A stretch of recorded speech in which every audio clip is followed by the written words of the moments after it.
Just go ahead and start it off how we normally start it off. I don't. Hi. It's just simple. It's welcome to the There you Drift go. Motion Podcast.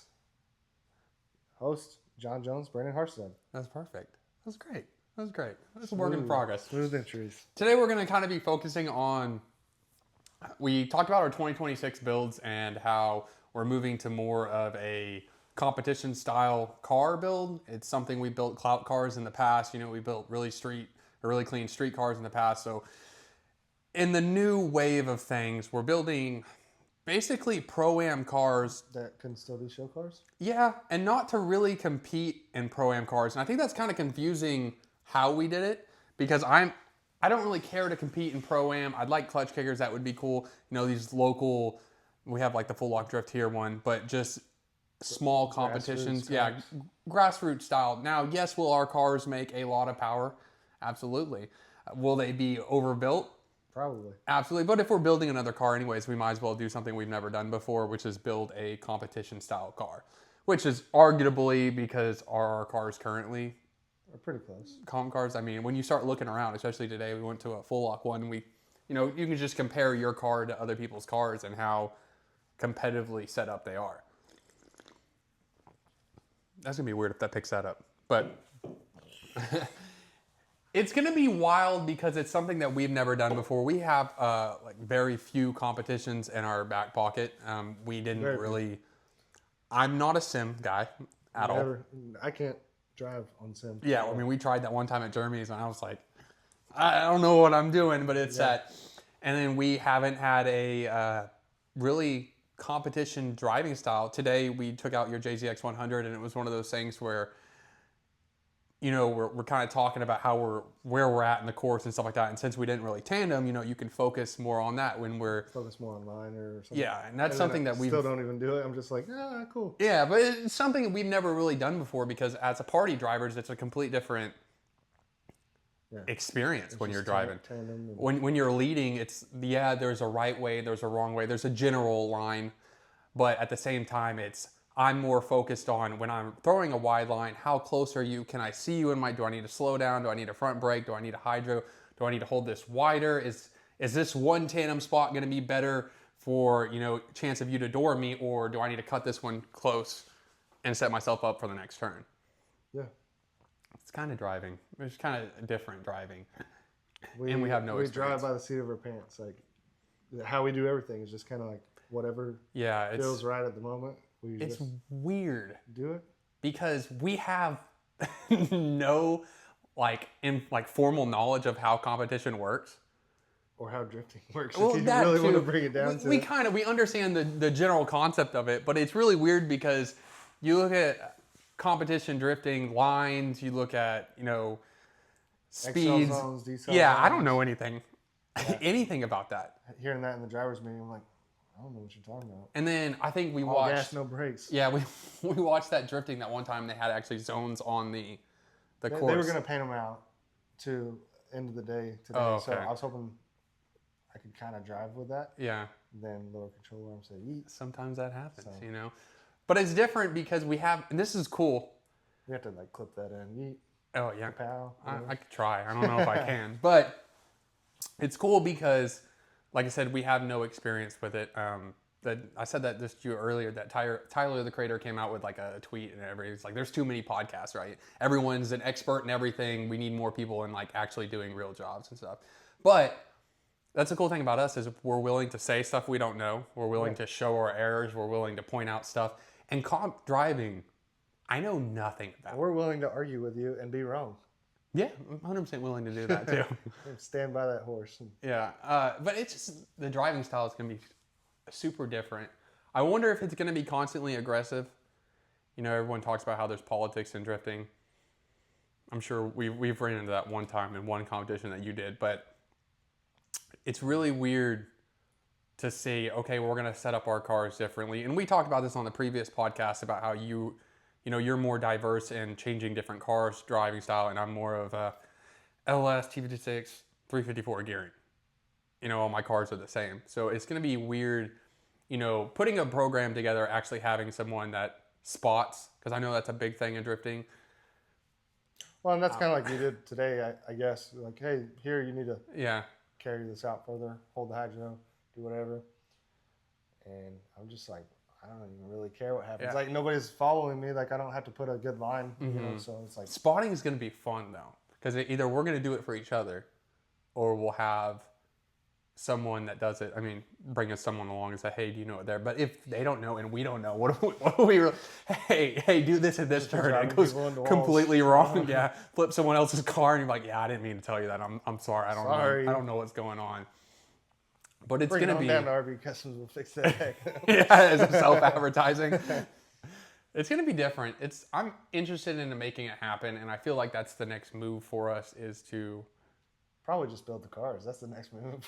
Well, we're in the middle of that process, but I mean, we have to have. I like to have a vision, kind of moving forward with that. But it's weird. You talk about building cars. You know, we've been building cars for a while, but we've been trying to make a change in the community of building clean drift cars. Man, the community here doesn't have that. You know, it's an idea of what you think a clean drift car is, right? I mean, you're a paint body. You're going to have a better eye than obviously I do. Yeah, no, and I mean, I get the difference in like, if your drift car is one color and you halfway tried to paint it and it turned out pretty good, like that's kind of up there with a clean drift car. When you don't care, like you just have no desire to falling make it, off exhaust or like style. That's it. Or like you have no style. Mm-hmm. Like, I get, you know, wheels, kits. But I feel like there's a cookie cutter style, right? A decent, like an OE plus. Yeah, a decent easy, fitment. Affordable. Yeah, you don't have to go. You could do like a better OE wheel. At least maybe try to have matching wheels if you can. But this isn't for the people just starting out. Like that's side of it. Like I want that to be very clear. If you're just starting out and you know you're doing everything you can, you're driving to the event, you're buying scrubs or getting free scrubs. You're making it happen. Do whatever you got to do. But when you have a little bit of money in your pocket and a good job, and you're doing it, and you're spending your money on other things, like I'm gonna put a blower on this car before I even. Know. To me, it's like 300 horsepower, make it clean, and then build from there. It's just so easy to make it clean. Like not as like a show car thing, but just like putting that extra 2 minutes in effort of just prep getting work. your wheel fitment right, getting your. Because I mean, I understand there's a lot of people that can't afford coilovers, and I understand that. But like, if you've been doing this for a cool minute, which a lot of people out there, and 5 years, I mean, and your car looks like you went to Home Depot and got, you know, it's rusty. And just kind of 40 foot away, which I get it. There's like a fine line. I don't know how to say this without being taken out of complete context, but there's a fine line of trying and then just being like, I'm here to party. Yeah. Which was what we're here to do too, but it's, I don't know, there's so many cars that are just done. Quit building ugly drift cars or whatever that shirt says. Yeah, and it's not, I wouldn't say it's hard because you could try to do a paint job and just completely mess it up. I ended up running a whole auto body shop business by learning how to paint my cars because I couldn't afford to pay somebody. Yeah. I mean, I would almost put in rattle canning your car. So I know how terrible that is to say, but if it's like one color, and I thought we got away from this in like 2020 when everyone's got away from 240s. Yeah. But it's slowly making its way back. Like just getting, like you see even these like pro cars or pro-am cars and they're just kind of haggard. And I get it. They're missiles, they're driven cars, they're tools. Mm-hmm. But man, bragging about how you don't have to build a nice car because you can pass tech, that's wild. Yeah, and it brings up to that topic of how affordable a drift car can be because some of these people, you know, like you said, even to build a clean drift car, you could spend $150 on rattle can. I get it. That's not that no one wants a rattle can in their car, but you go out and you purposely, you know, you'll try to find a way to put some trans in your car that doesn't belong in your car because you want to be different, but you never put that $20 in a paint. You don't go on to speaking different, like going different, like, okay, you're getting into a chassis with absolutely no support. Yes. And it's going to drive harder. It's going to not do what it's supposed to. And it's going to cost more money to get it to run and drive as like a stock 350Z would. So like, well, yeah, but there's so many 350Z. Like, okay, but it works. And it's affordable. And that's crazy when you look at like. But I'm going to do I don't know, what's a wild, I want to do a Crown Vic. I mean, I think they probably have stuff with it. which is based off of a platform. So that's not to me that Yeah, because that's you can do wild Mustang of a stuff, thing. but I'm just trying to think of like, I mean, LS people, right? A lot of people get into LSs because it's cheap. It's relatively cheap. I mean, the transmission is most, but they'll put like a 2-speed out of a 1970 truck. I don't know. I'm just trying to make a topic, but people do that and then they fight it, and you've had so much money into it. You could have made that car better by just investing. I know hindsight's 2020, but like the whole thought of being different. And I get it because drifting is so. There's a better. It's a hard market to get into, but if you get into it and you're different, you know. But having a clean car is, to me, is different now. yeah. Well, to me, like building the FC, I mean, if I put as much money and time into anything else that had better support, even an S chassis that just has the support. But you could have still done an FC without spending the money you did. Well, yeah, I've done it before. Like, I mean, someone could have had a rotary car up there and still made it clean and not went. I mean, I wouldn't say that's that different because it's different to the depths that you went to, but it was like you weren't. I would say you were all in on one chassis, but it was like you still could do it. You know, someone that did it to that point. When it comes to tube rear, no, I wouldn't say no one did it because that would be a lie, but no one has publicly. You know, here's how to walk. Like with my Z, here's a walkthrough through it. But that's not being, I mean, that's being different, but that's like strategically being different. I was talking about But more. it's still a car that was an ideal drift car, you know, even with the goofy rear trailing arms. And I hate that trailing arm design, but that's also because I don't really understand it. Man, there's so many, like, GS300s is a terrible topic. I love the car. I think it's a good thing. But how many are out there that are still auto? That are, you know, it's a drift car. I'm drifting an auto drift car that's multiple colors. That's, you know, and I get it, you're getting into the scene. I 100% understand that, and I'm not trying to bash that, but it's like, people don't, being different is so weird to me because you could just do it. Yeah, so much more cost effectively. Yeah, and there's people. But I get like using what you got, you know, so you got a Camaro and you want to drift a Camaro because you have it, cool, just expect to spend more money. That's not even really different anymore. I know that because they have a off-the-shelf kit. You could buy a Gen 5, what is it? I don't know what that is. But a Gen 5 10 Camaro, that's a manual. You can go to WiseFab or whatever, and you can get I'm talking like old Camaro. Like, yeah, that. I mean, people. Cool, like, but I leave that to somebody who's been doing this and don't. I mean, but people tried that with stock cars. That's been a thing forever, right? Yeah. I'm gonna buy this retired car, and I'm gonna try to make it in this like. Dude, some of them do it and they're kind of sick though. So. I haven't seen one ever done. Yeah. Like in person, I've seen them online and stuff like that. I don't, man. I guess I'm always gonna go against that grain of being different. I mean, you can argue it anyways. Well, you're arguing to try to be different with clean cars, but that's something that's. I mean, if you go over any of my tube fronts or my tube rears that I do on my car, you're going to be like, that's not clean. I mean, obviously, it's not clean. No, I'm not a welder. I am not a professional by any chance. I'm making it work. I'm making it happy. But it's not going to be unpainted. Like, all the unpainted cages, dude, that will always be like, you could have the cleanest car. And then it still starts rusting because I miss the spot. Yeah, but you could have the cleanest car in the world and then just not paint your cage, and it just, to me, I'm like, yeah, that ruins it for me. I mean, it's the little stuff. It's that I understand. You know, you're gonna have missile cars. Your car is gonna have. Well, and I guess it goes both ways. Because somebody could be like, my car might not be painted all the way, but look at all my fabrication. It's beautiful. Yeah, but that's usually if they did all their fabrication to be pretty and stuff like that, they're gonna go to the next step of painting it. Maybe they're making an event, or maybe there's something else going on. But 9 times out of 10, they're still gonna do that. I just seen so many cars that are, and it's. Did competition ruin drifting, like type thing? Like you see all these people that, I mean, I know right now Formula Drift. We watched that one the other day, and I'm trying to get back in, like not get back into it, but get into it to understand it.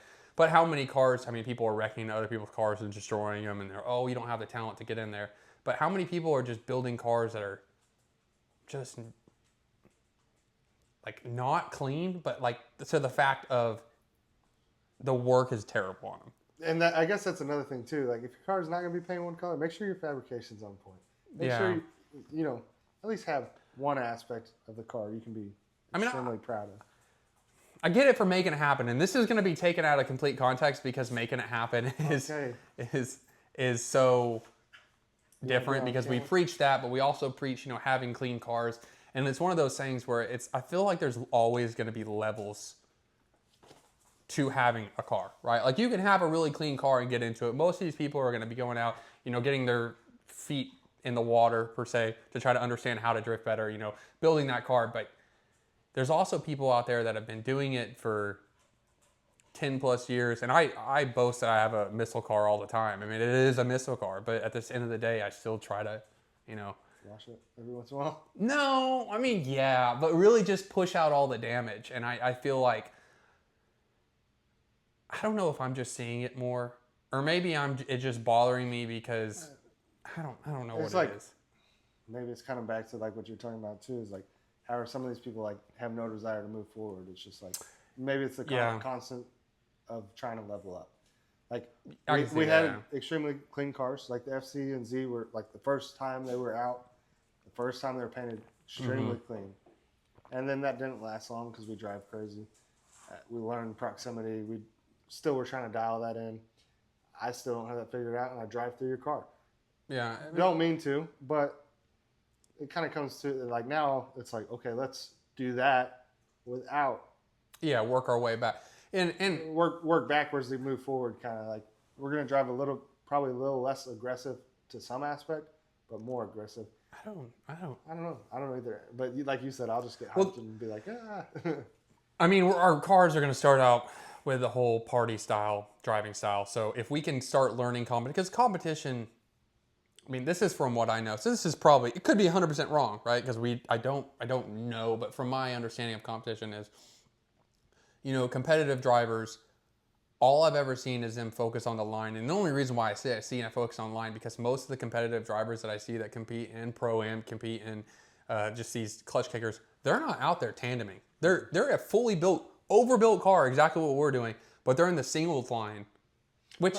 They're trying not to break their car before competition day. But it'll be a party day. There'll be no comp, and I get that because what if they're scheduled 2 weeks out to go to? And I mean, maybe y'all can answer that in the comments, people that know this better than us. But for me, it's like if we were going to go compete, it's like, all right, run your best line, and I'm going to try to do my best chase and then flip. Yeah, Like practice for that comp, maybe. Mm-hmm. But it's hard because. But if you practice with other drivers, but maybe it's a competitive thing. Like I'm not going to help you get better for competition tomorrow. You know yeah. what I mean? I didn't even think about it like that too. So if they're tandeming, maybe it's like, and it's a competitive helping advantage. but Yeah. No, you just need to have your stuff together and know how to drive and Mm-hmm. react to whatever I'm going to do. Maybe that's it, but Yeah. I mean, at the same time, it's like I never thought about that. Maybe that's for a competitive thing for the sport. If everybody tandem in practice, and maybe it's different other Mm-hmm. places. I don't know. Tandem in practice. I mean, you got more chances of breaking something and being in a crash to fix it. And collision. you But spend all this money to travel somewhere, and then that's the weird thing too. Is I see all these comp cars, and to me, granted, this could be incorrect. To me, I see more comp cars with so much more damage than just party cars.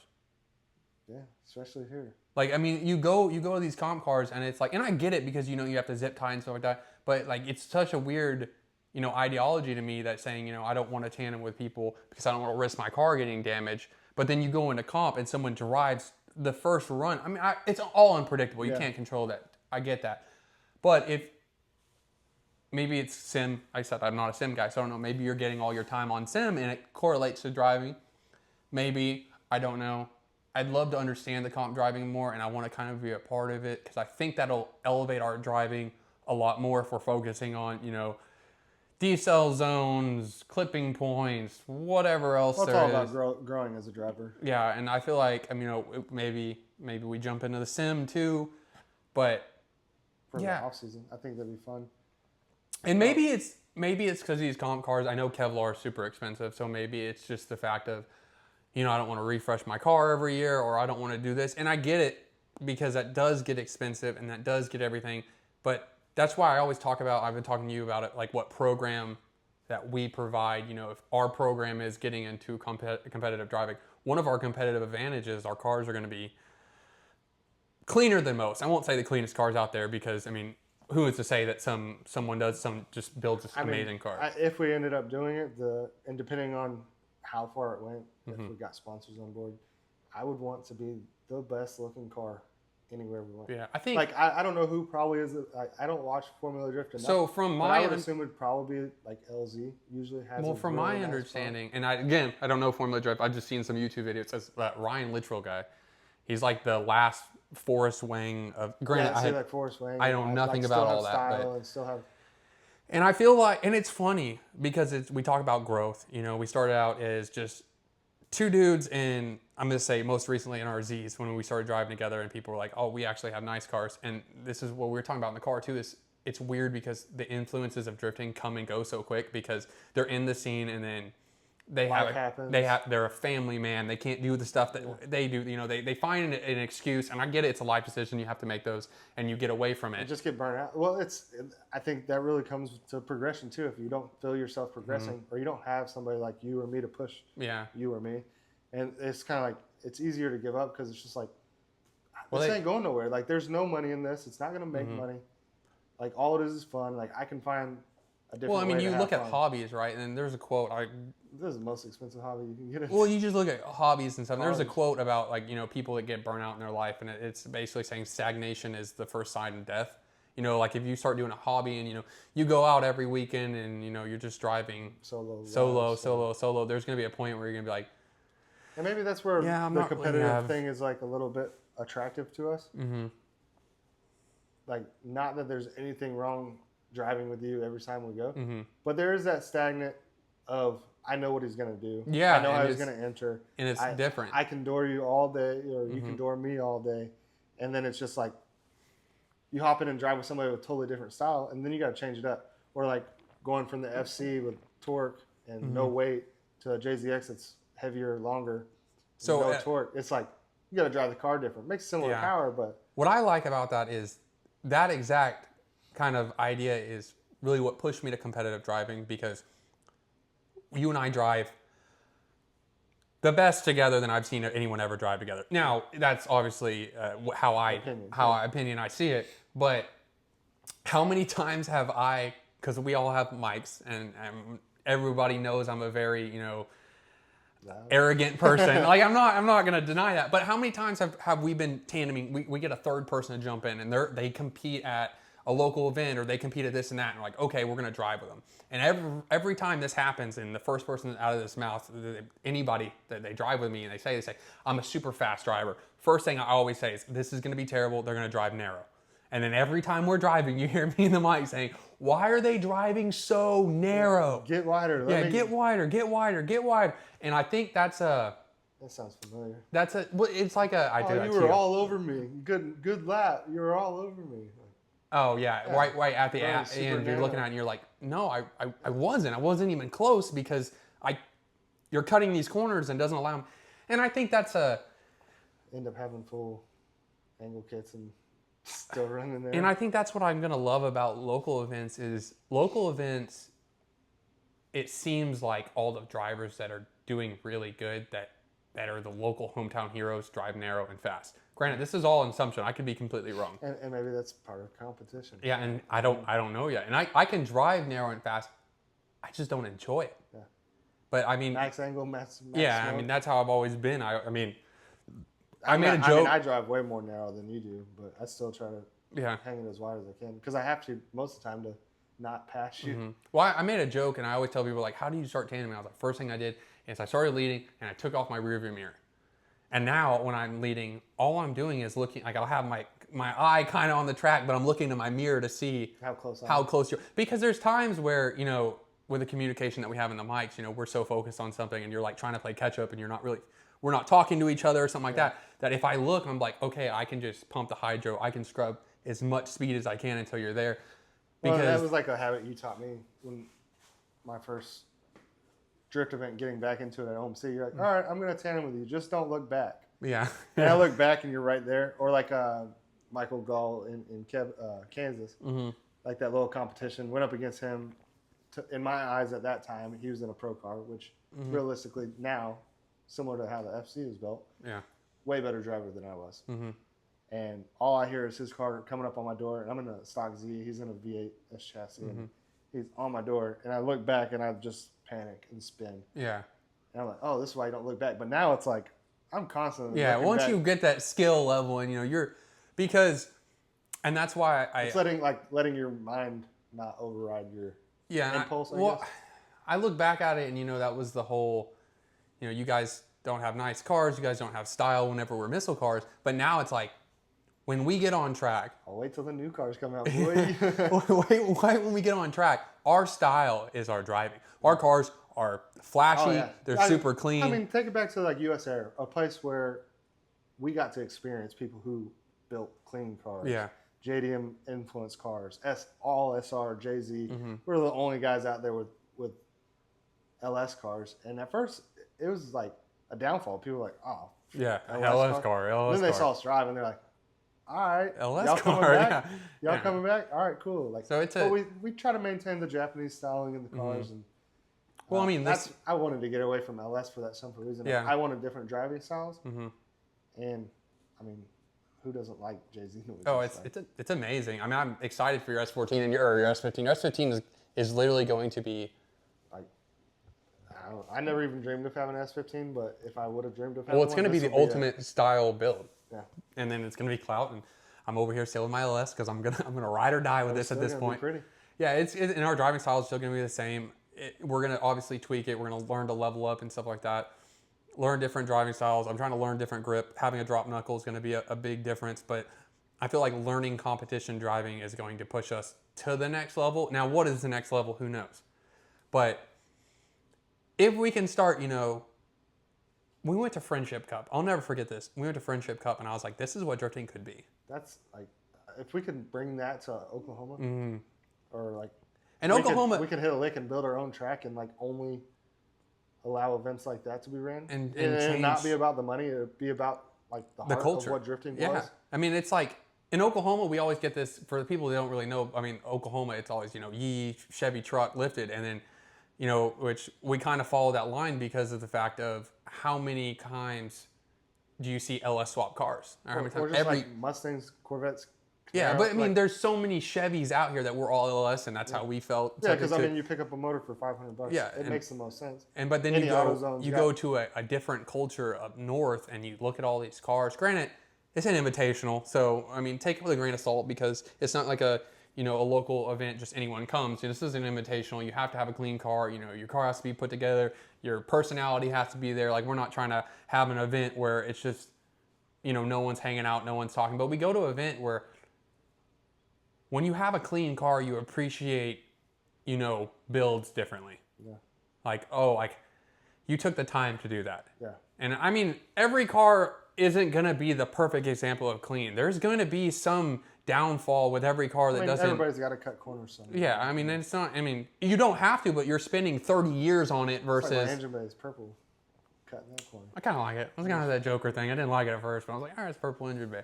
But it's just weird.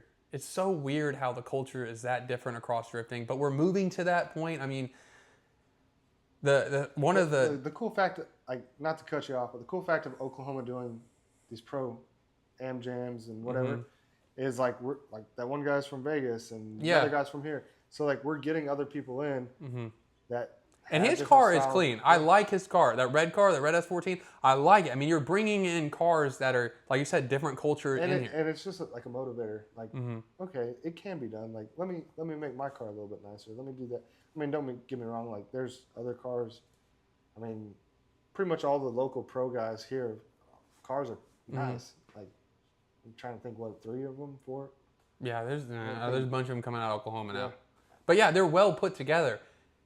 It's a lot of the cars that are, and I know making it happen is, and I preach that, and then I say build a clean car, and people are like, it's. I'm just doing one step at a time. Yeah, I'm doing one step at a time, but there's so many times where making it clean isn't spending an extra 10 grand. It's prepping this a little better. Rattle canning this. Yeah. I mean, painting your cage.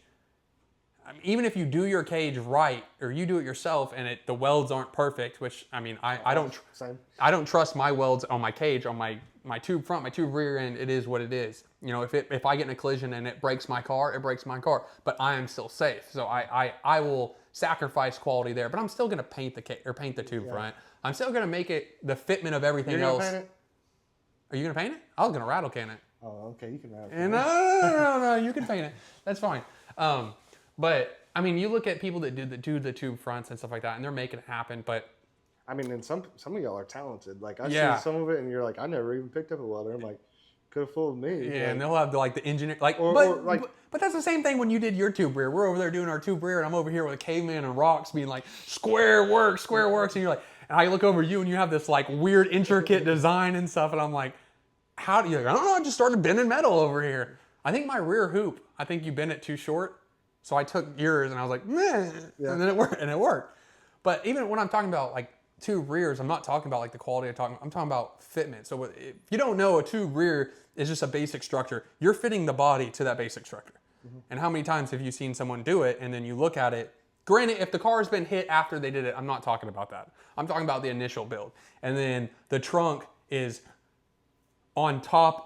Your S14, for example, whenever you got that white one, the trunk was on top of the fender, and it was like, oh yeah, the gaps were all it was like push and weird, and I get it, it's hard, and you know, you get frustrated and you're making it happen, but if you just said, okay, I'm gonna take tomorrow and I'm gonna figure it out. Well, and that, I can't remember who it was that told me that, but it was always like, it goes back to a book I read a long time ago, and this guy like buys this gold mining facility, and it's retired, not finding more gold, and he's like, well, I've got this, you know, $2 million worth of facility that I bought for $200,000. I'm just going to dig a little bit more. Then he ends up striking gold. It's like, man, how close were you if you just gave it that extra 10%? Yeah. So I try to input that into everything I do when, you know, especially on my own cars. I don't have too much of trouble on somebody else's car, customer car, because like that's your our name. I got to make it quality. I got to go above and beyond and get it as good as I can. On my car, I'm like, I can live with that.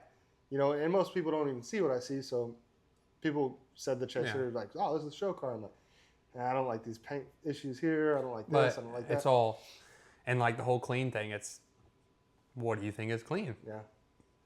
But, yeah, even when it comes to like welding, buffing, painting, wiring, anything that has to be done on these cars that 90% of is done either by me or by you in one of our shops. By one of us. It's like, I mean, the only thing that's outsourced is a cage for my car, because I would never trust myself structurally welding something that's going to hurt or save my life. I think I could.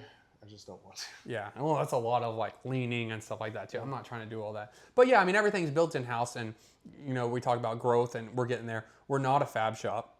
We could be. I mean, with the amount of tools that we have. We're starting to acquire more tools. Yeah, so and we're kind of push us that way. We're leveling up, you know, we're not, but we all work at steps, and it's great.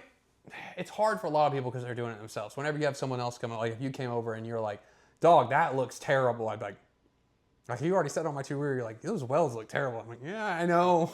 I'm going to fix them. I don't think they even look terrible. It's just the fact of like, you need more amperage. Yeah, I'm with a 115 welder, so, and then heating it up with MAP gas and hurry up and welding it. But yeah, I mean, it will work. Yeah, absolutely. And it's going to look clean in the long run because there's going to be so much seam sealer and paint on it anyway. What do y'all mean? What do you mean? You see all my welds, I'm going to be grinding them too, so. Yeah, it's going to be, like, I don't want to talk too much about the comp cars because we talked about them before, and we're talking about, like, the driving style, but it's going to be such a level up for us just coming out with cars that match. Our cars match because we made them match, but, like, S14, S15, you don't get really much more unless it's the same exact car. And, you know, thinking about it now, I'm kind of glad you didn't do a S14.9 because you see that. You see S15, S14.9, you know. Well, you see people trying to match them. And then how many comp cars were there that were S14.9? It's easier because now you're talking about not running 3-piece taillights, talking about not running 2-piece headlights because the corner lights. I mean, it's easier and it looks cleaner. So that's another thing. It looks cleaner. It's easier, less failure points. Yeah. I mean, that and makes with sense. an S14, you have to run a kooky wing, and those are expensive. So, I don't know. S14 looks good. Like, yeah, I think it's gonna match because we have different personalities. I would prefer S14 Kooky over S14.9, I think, is what I'm trying to say. Yeah. I kind of kick myself because it's easier to do. This gnat right here. Yeah, he's going for you, dog. It's those bananas. But it's easier to do, and I for me, I'm gonna end up with like probably 12 S14s in the long run. I don't know. My first car was an S14, so I'm like, I'm getting away from them, and then you bought your S15. Yeah, and I was I'm like, never building an S chassis again. yeah, I've said that forever because I hated doing it, man. But it was like, now the community's starting to come around. You know, these parts are harder to get. You know, you talk about falling prices, falling quality. Yeah. You get all these FRSs now that, like, now how many FRSs do you see? Well, how many FRSs do you see with a terrible Rocket Bunny eBay body kit on there? All of them. All of them. But once the prices go up, look at S15s now. Look at S14s. Look at S13s. I got mine like just in time, I feel like. Yeah, but the rising prices means rising quality most of the time, unless this guy had the car forever. But now, because people are like, oh, I bought the car for 28, now I got to put 10 grand into paint. Yeah, or whatever. I'm going to keep it. I want to make it nice because it'll appreciate. And yeah, so and that's where S chassis are going, and that's why I'm kind of like I'm jumping on board with, you know, making everything clean, because it's seeing that it's done everywhere else versus, I wouldn't say really here, but versus a lot of events that we go to. I mean, you see cars that are wide body takeover cars that catch fire and burn to the ground, and you're like, if you would have just took the time. Oddly specific. I'm just saying, like, that car, when I looked at it, and then the fuel cap fell off, and then he just, like, everything was zip tied on for fueling and safety. I'm like, you know, if you. The whole exhaust was zip tied on. Yeah, and I'm like, there's a point where making it happen, and there's a point you're sacrificing your safety. The safety. And your financial. Yeah, the burden of losing that car. But it's like, if you just took 10 minutes and you made it a little clean, you found the right bolts, you know. You didn't drive into the wall 3,000 times and do a standing burnout. That's like the Chaser yesterday. It smelled like fuel. And I'm like, it never smells like fuel. I'm like, I got to look into this. I do not want to risk this car burning down. Yeah. Like, it's insured, but I don't think insurance will cover it if it's at a racetrack. You know what I mean? So, yeah. I mean, it is only insured for, like, show and... Well, I also think it's funny because last year when we were talking about the missile cars, we both made a joke. We're like, we never bolt check our cars. Yeah. And then recently, we just started bolt checking our cars, and I'm like, what was that? Why is my wing about to fall off? You know, why are my suspension pieces I've loose? been bolt checking my car, FC, for a little while, because I've come into so many, like, yeah, you had a lot of inconvenient things. Like even today, like just breaking a random bolt. Yeah, but not dirt dropping. Yeah, there was no cause of that. No tandems, nothing. It was just like, oh, but that doesn't feel like right. with the Z. I just never. Really lucky. I literally never bolt checked that car, and I didn't have issues. And then I started bolt checking it. I'm like, I have a lot of issues. My wheel bearing's loose. A lot of things that could be issues. Yeah, I was like, my wheel bearing's loose, my suspension's loose, my coilovers are free spinning, this alignment's completely out of rack, you know, my oil's leaking everywhere. And I was like, okay, we're gonna start actually making this better. And it was one of those things where I could have just took 10 minutes. Well, thinking about it, like in this conversation, I think I was thinking about it earlier. It's like, we build these pro cars. We have to try really hard to not make them into flagship cars. Like, if they're too enjoyable, we don't drive the FC and Z. But I think we'll drive the FC and Z just as much, or we might just hit more local events in those cars. Or maybe we only, I don't know. Like, all right, I'm calling it right now. This is what's going to happen. We're going to find another dual car trailer. Both those cars are going to stay at the shop, my location, and we're going to leave them in there. Just how it was like last season or season before that. Like, the FC stayed in the trailer. It was at the shop, and it was just like, what event are we going to go to? And if it's going to be like a nice event, we'll load up the nice cars in it. But if it's going to be just a local event, we'll just need hook up the car and go. 2 6-car trailers. 2 6-car trailers is all we need. I mean, we're going to keep building cars. I mean, this is a movement that's not going to stop. It hasn't stopped. We've had so many, you know, trials and tribulations of just things going wrong and fixing it and keep going. Like, now that the FD is actually going to be good. You know who is it? It's going to be good. Is it? It's going to be. The motor's going to be good. What about all the wiring? That's all been fixed. Okay. I paid for it, and then I paid to have it all fixed. You paid for it to get done to get paid for it to get fixed. Yeah, so. Yeah, and all the while, it could have just been done the right way and been a lot less money. Like, I could have put a 26B in that car. All I'm saying is, if I kind of feel a little disrespected, because if you're going to pay someone to learn, you might as well paid me to learn. I should have. Because I would have still messed it up for you. I think you said you didn't want to do it. Yeah, I didn't. But I mean, if I would have known it went this way, I would have brought it to you. But now, like the headache that car's been through, it's almost like it might as well be a missile car too. Like, I mean, we're going to have our clean cars. Like, I vow never to drift my first car. I like can't that. promise I'm not going to drift anything on. And the fact is, like, all I have to do to the FD is put a welded diff in it. Mm-hmm. It's already got angle kit on it. Maybe a hydrogen. I mean, who who knows? cares? What if there's like a strictly street competition and you can only bring street cars? I and promise to not hit your S14 unless you spin out in front of me. I might be a little afraid to spin out. I'm on a two-way. Those cars are so clean, we could probably keep like buses between us and still win. But you got to remember, 2 is not a team. You're just tandem buddies.